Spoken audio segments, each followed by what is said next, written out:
नमस्कार, आप देख रहे हैं जस्ट इंडिया और मैं हूं आपके साथ काजल ठाकुर। खबरों की शुरुआत करेंगे उससे पहले हेडलाइंस के प्रायोजक हैं Micron light counts on us, group of industries, Asian colour coated spark limited, Oscar super speciality hospital and trauma centre, rush cars private limited, showroom for test drive.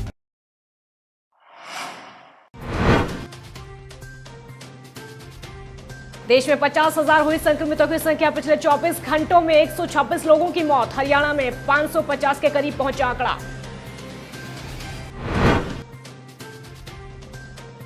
Chandigarh का बापूधाम बना कोरोना मरीजों का गढ़। एक बार फिर 5 लोग पाए गए कोरोना पॉजिटिव। शहर में 120 पहुंची कोरोना संक्रमितों की संख्या।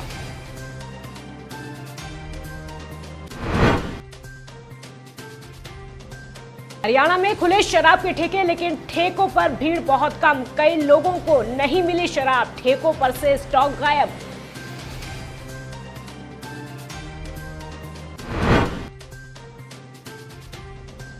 और कुरुक्षेत्र के पीपली में 7 साल की बच्ची से दुष्कर्म, पड़ोसी निकला दुष्कर्म का आरोपी। पुलिस ने पड़ोसी को किया गिरफ्तार।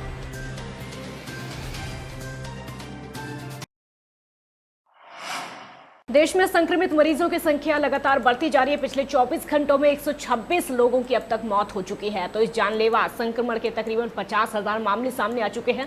स्वास्थ्य मंत्रालय के ताजा आंकड़ों के मुताबिक अब तक 49,391 लोग संक्रमित हो चुके हैं। वहीं 1,694 लोगों की मौत हो चुकी है।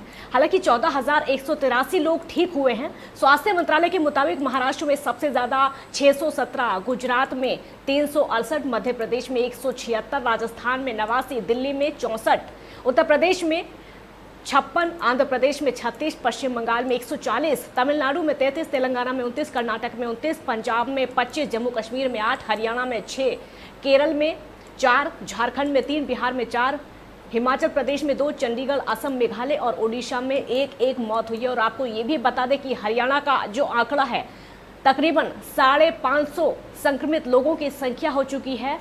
और उचाना में एक और कोरोना पॉजिटिव केस सामने आया है।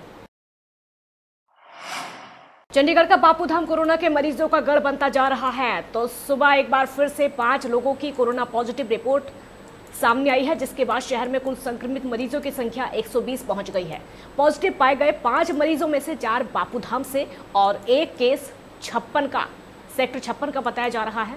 इससे पहले भी कुछ दिनों से लगातार बापूधाम से सबसे ज्यादा कोरोना के मरीज सामने आए, जिसके बाद बापूधाम में बढ़ते संक्रमण पर काबू पाना प्रशासन के लिए चुनौती बनता जा रहा है।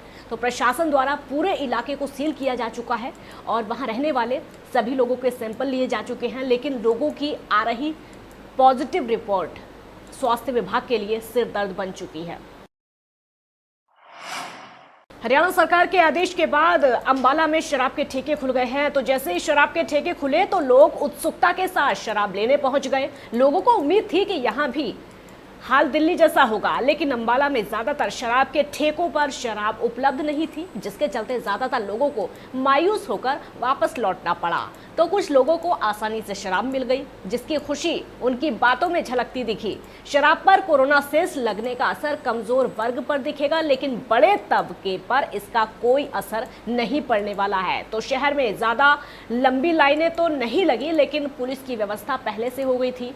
वहीं कुछ लोग कैमरे की शर्म करके शराब की दुकानों से दूरी बनाते हुए नजर आए। तो शराब बेचने वाले जितने भी लोग थे, उनका कहना है कि लोग शराब खरीदने तो आ रहे हैं, लेकिन उनके पास स्टॉक नहीं है, तो इसलिए जो उपलब्ध है वही लोगों को दिया जा रहा है। कोई आ रहा है, खुली है दुकान तो खुले देख के तो कोई ना कोई आएगा ही। आ रहे हैं, अभी माल मूल है नहीं है वैसे तो नहीं, आ रहे हैं लोग, कोई ना कोई कस्टमर आ रहा है, जब खुली देखते हैं आते हैं। नहीं, थोड़ा बहुत बीयर वगैरह पड़ी है, बाकी अभी आने वाला आ जाएगा माल। अरे वही जब से बंद हुआ है, उसी जब से पीते नहीं, हम लोग को मिली नहीं है। आज आए थे वो भी मिली नहीं, तो महंगी 50 रुपये के दे रहे हैं। और जी अब क्या बताऊँ मैंने, अब जो कर रखे हैं तो मजदूर आदमी हम जब पीना तो थक जाते हैं, तो पीना तो पड़ता। हरियाणा मंत्रिमंडल की बैठक में लिए गए फैसले के बाद प्रदेश में शराब के ठेके खुल चुके हैं। रोहतक के डी पार्क पर स्थित वाइन शॉप पर सुबह 8 बजे से शराब की पेटियां भरनी शुरू कर दी गई थी और कुछ लोगों ने आना शुरू भी कर दिया था, लेकिन उन्हें ठेका संचालक ने वापस भेज दिया। दिल्ली यूपी जैसे हालात ना हो इसके लिए ठेकों के बाहर गोले भी बनाए गए।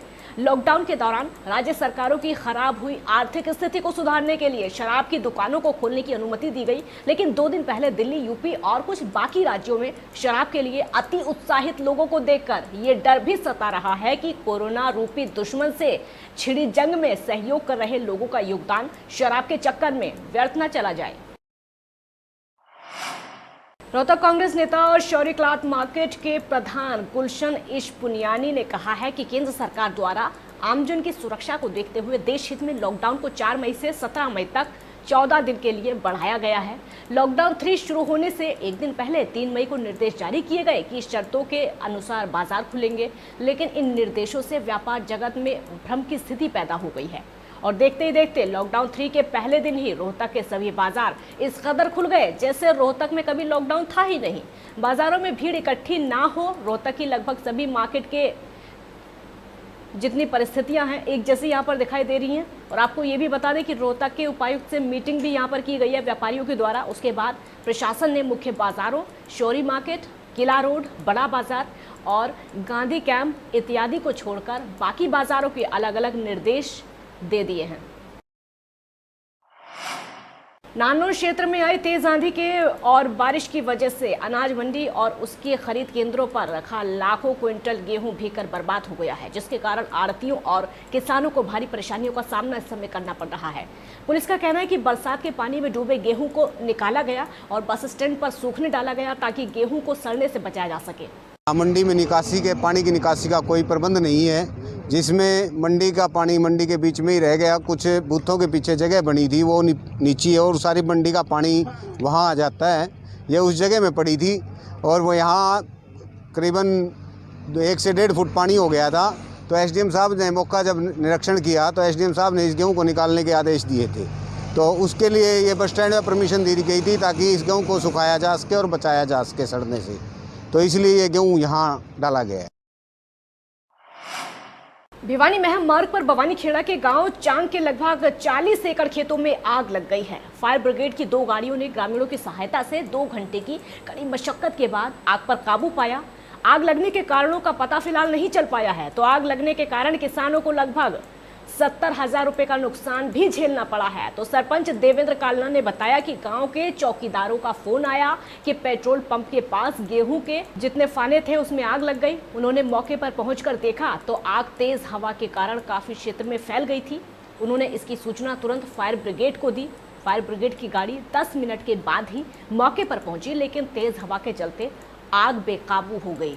एक तरफ आग पेट्रोल पंप की तरफ बढ़ रही थी, लेकिन फायर ब्रिगेड की दोनों गाड़ियों ने 2 घंटों की कड़ी मेहनत के बाद आग पर काबू पाया। सूचना मेरे चौकीदारों द्वारा 12:30 बजे मुझे मिली। फायर ब्रिगेड पर नंबर फोन करके गाड़ी को बुला लिया गया था। एक गाड़ी 10 मिनट के बाद पहुंची, उसके बाद आग पे काबू नहीं पाया गया तो दूसरी गाड़ी दोबारा फिर बुलाई गई। चौकीदारों ने काफ़ी मेहनत करके और फायर ब्रिगेड के आदमियों ने मेहनत करके उस आग को लगभग 2 घंटे में करीब सफलता प्राप्त की। कितने एकड़ में आग? लगभग 40 किले के आसपास। क्या नुकसान हुआ है? फन्ने जल गए गेहूं के फन्ने में आग लगी। कुछ लोगों ने तूड़ी बना रखी थी, कुछ ने नहीं बनाई थी। कुछ लोगों ने तूड़ी बना रखी थी, कुछ लोगों के फन्ने बीच में ही जल गए।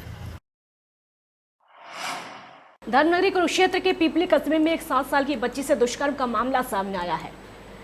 पीड़िता के परिजनों की शिकायत पर पुलिस ने मामला दर्ज किया, जिसके बाद पता चला कि आरोपी जो है कोई और नहीं बल्कि उनका पड़ोसी ही था। तो इसके आधार पर पुलिस ने दबिश दी और आरोपी को गिरफ्तार कर लिया। पुलिस का कहना है कि बच्ची के साथ किसी ने बहला फुसलाकर पीपली में गलत काम किया, जिस पर पुलिस ने मामला दर्ज कर लिया है और मामले की जांच शुरू कर दी है। कल एक कंप्लेंट आई थी, उसमें एक छोटी बच्ची के साथ जो गलत हरकत है वो होने की कंप्लेंट थी। उसकी मदद ने कंप्लेंट दी थी। तो उसमें हमने जो अक्यूज था वो उसका नेबर था, उसको हमने पकड़ लिया, अरेस्ट कर लिया है। उसको जुडिशियल कस्टडी में 14 दिन के लिए भेज दिया।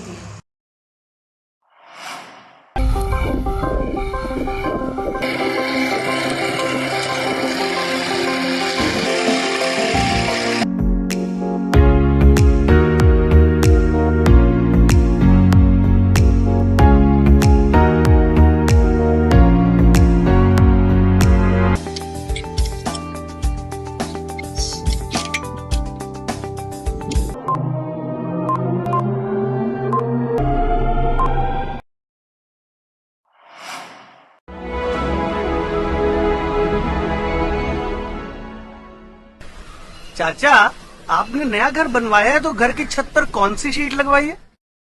बेटा, मैंने अपने घर की छत पर एशियन शीट लगवाई है, क्योंकि वो कभी न मिटने वाले ओरिजिनल निशान की चादरें हैं। साथ में ISI का चिन्ह, 5 साल की वारंटी के साथ साथ पैसों का सही मूल्य देने वाली वही इकलौती शीट्स हैं। क्योंकि नाम नहीं, पहचान जरूरी है।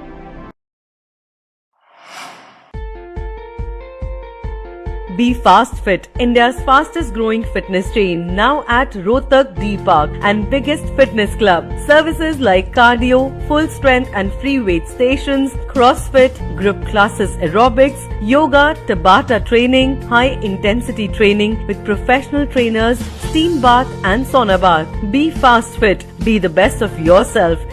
Right to addition reserved.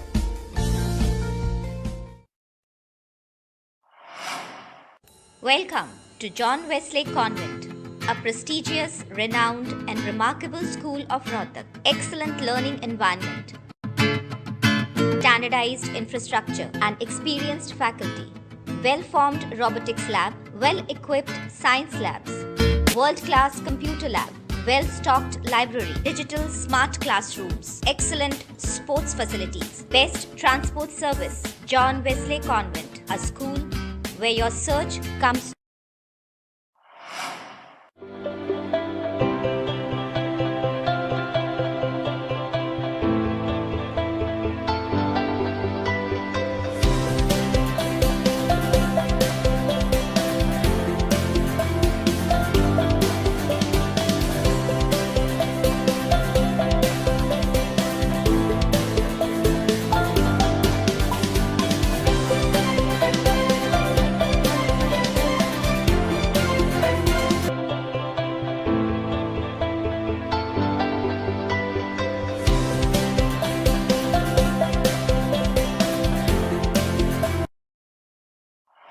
खबरों में फिलहाल इतना ही। देखते रहिए जस्ट इंडिया। नमस्कार।